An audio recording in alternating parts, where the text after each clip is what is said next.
Hello everyone, Phil here, and welcome to another review on DSPReacts.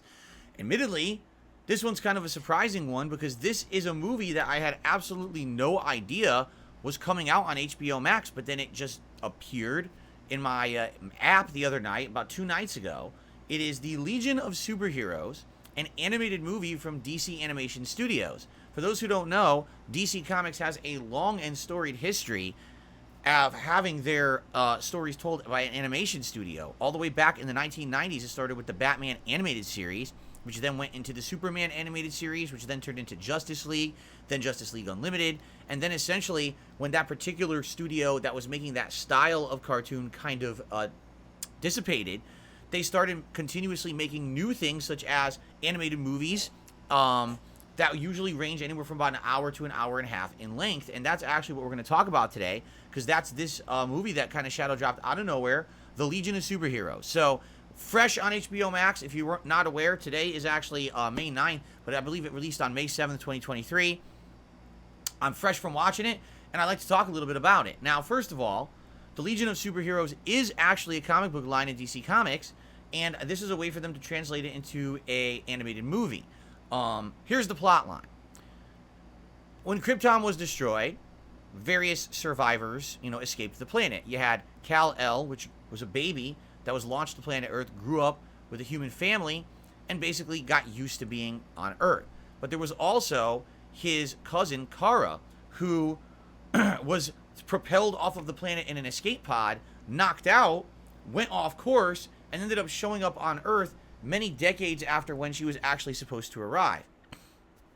Well, eventually she does run into Superman, who's now grown up, much older than her, and she attempts to become a superhero and join the Justice League. But there were many times in the actual comic books where she had a lot of problems adjusting to being on Earth. I mean, she was essentially a teenage girl growing up on Krypton. She was used to the technology. She was used to the way of life there. And now being on Earth, which is very primitive. There's no real robotics. There's no AI to take care of stuff. Instead, it's a very primitive planet to her. She doesn't really fit in. She sticks out like a sore thumb, and she's having a hard time, especially because she has these superpowers similar to Superman, but she doesn't really know how to control or handle them well. So, this movie opens up essentially with the escape from Krypton, and then showing her trying to adjust to planet Earth, fighting Solomon Grundy, and essentially destroying the whole city in the process while she fights him. Well, the humans are not too happy about that. They're like, what did you do? You look at all the property damage you caused. And then Batman and Superman show up and have a conversation about how basically, they think that, Batman thinks that basically Supergirl is just irresponsible. She's not really learning her powers and adjusting to Earth well, and something needs to be done. Well, Superman, of course, disagrees, but what are you going to do? You got to do the right thing. And so it's determined through a little heart-to-heart conversation that Supergirl should train to be a superhero. However, in the modern day, there's really nowhere to do that. So Superman uses a piece of technology to teleport them about 1,000 years into the future, introduce the Legion of Superheroes.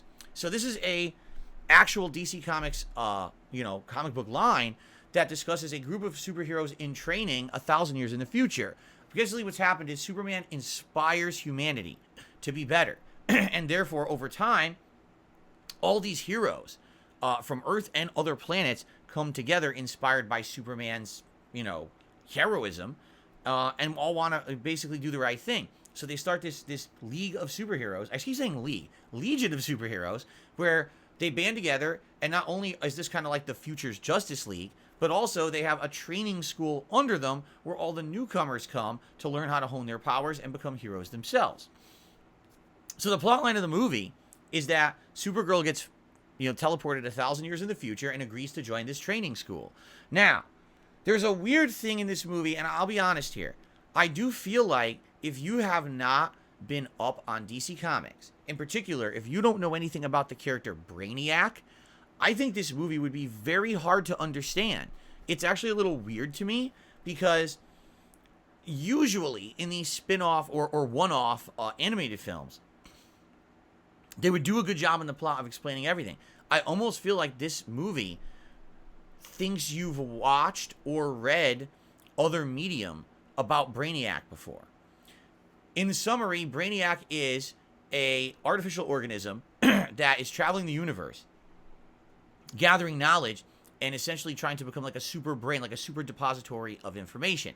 But as it becomes more and more intelligent and sentient, as it absorbs the information from these civilizations all over the galaxy, it believes that the only way to really protect them is to completely absorb and assimilate. Essentially, everything must become a part of Brainiac, and that way Brainiac will protect it from being destroyed because it assimilated it. Now, obviously, that makes no sense. If you're assimilating it, it can't continue to exist the way it was, so essentially you've destroyed it. But Brainiac's hyper-intelligence doesn't really understand that, and is essentially becomes the most dangerous thing in the universe. And Brainiac comes back again and again and again in DC Comics, in the Justice League cartoons, as a high-level threat trying to destroy humanity and or other civilizations as well.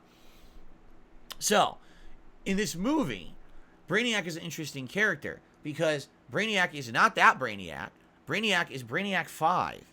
In the future, there have been a bunch of clones of Brainiac that have spun off and done their own thing. And every clone has gone bad, except for this one called Brainiac 5, who apparently isn't crazy, isn't, so, obsessed with preserving or absorbing everything that they become not only the highest level intelligence in the universe, they call it, I think, a 13th or 14th level intelligence, but doesn't want to be a villain. Finally, a clone of a villain, that's good. Kind of an interesting premise, right? But of course, what happens is no one trusts this guy. So even though it seems like he has good intentions, he's very cocky. No one likes him, and everyone thinks, at some point he's going to turn, on the League of Superheroes, or the Legion of Superheroes. I'm sorry, I keep saying League. There's an interesting plot line here, a mystery plot line, where some of the Legion of Superheroes are missing, and no one knows where they are, but the remaining Legion that stayed behind to basically run the training school aren't really telling everyone the full story because they don't want people to panic. And then there's this ongoing mystery plot line of Supergirl trying to fit in with the trainees and become a superhero, and how there's a little bit of teen angst and stuff like that in it. But at the same time, there's this mysterious organization, a clandestine organization, that seems to have involvement at the school. And the thing is, I don't want to spoil the whole plot for you. It has to do with Supergirl, trainee superheroes, and traveling to the future. And yes, Brainiac is a part of the plot line. But it's really well done, in my opinion. First of all, the animation is really good. And I've seen some of these DC animated movies in the last 10 to 15 years that I felt like the animation kind of skimped. I don't think so. I think in this one, the animation was quite crisp and nice in HD. Good shading, good everything. It looked good. Great frames of animation. It wasn't choppy or whatever. It's not computer generated, but of course, I don't think it was hand-drawn cell shaded either, but it looks pretty good. Like for the art style, I was impressed with how well it looked. Nice clean cut action. And the voice acting is superb. The writing, very good. The plot line of this air of mystery of what's going on with the Legion of Superheroes. Why are some of them missing? Is there something going on with Brainiac? It's kind of this clandestine organization, too. It's a really good plot. It keeps you on the edge of your seat, wondering and guessing with suspense what's going to happen next. And there actually are some really big twists and turns in the plot that I'm not going to spoil, but are really good. So if you like not only a superhero plot line, but you also want to see one that has to do with like a mystery suspense element, this is definitely your movie. The runtime, it's about just under 90 minutes. Perfect. Not once did I feel in the way that the movie was moving that it was plotting along, or that it was too fast-paced and that it wasn't, explaining things well enough. The characters develop over the course of the movie, and they're interesting. It's some comedy in there, too, which is nice. Really well done, in my opinion. And it's kind of serious. There's actually some violence, some pretty serious violence, and a death or two. So it's definitely worth watching if you like a serious superhero movie. It's not a cutesy one or a kiddie one, but it's definitely not ultra violent rated R either. It kind of lands somewhere in the middle.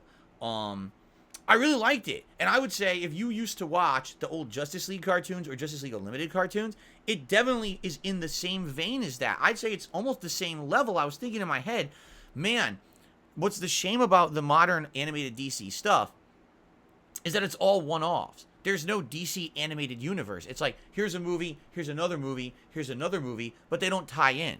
You know what I'm saying? Like, there's no continuous narrative. It's just like, here's a one-off, adventure topic. Here's a one-off story.